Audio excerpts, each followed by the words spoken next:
Chad is a land of long journeys. It takes 3 days before visitors can even get to the vicinity of the refugee camps.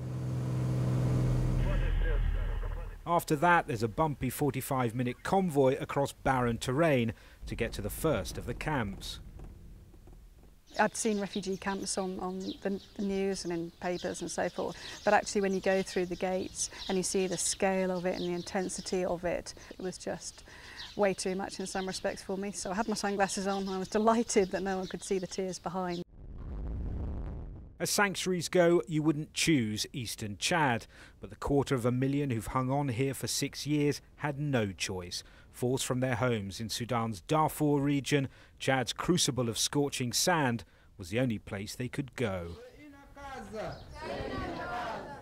The harsh hierarchy of needs here has pushed education into a poor second, behind security, food and shelter. Currently, classes are held under the shade of a tree or in crumbling mud brick buildings. The children sat on dusty floors.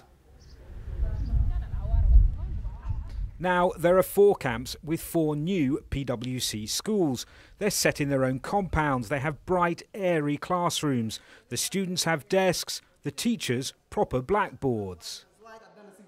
Before the school, This teacher told us that the school used to fill with water in the autumn rains and there weren't enough classes. The new school is much better for the children. Beginning to better. Building here is not easy. There's no running water, no electric grid. Materials have had to be brought in at a substantial cost.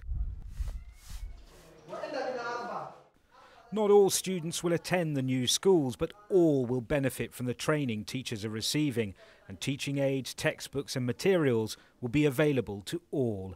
The education students receive here will last for life.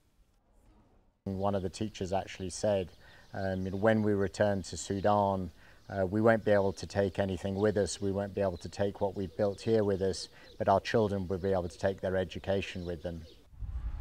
When a community is uprooted, it loses its centre. A school becomes an important focus for daily life. The people were despondent, they didn't have focus, but when the school bell rang at 8 o'clock, suddenly the whole camp crystallised into focus and the children started snaking towards the school, and it was just marvellous. Conflict continues in Darfur, pushing into the distance any likelihood of a homecoming soon. When the refugees do return home, the education they carry with them could help change them and the country they return to forever.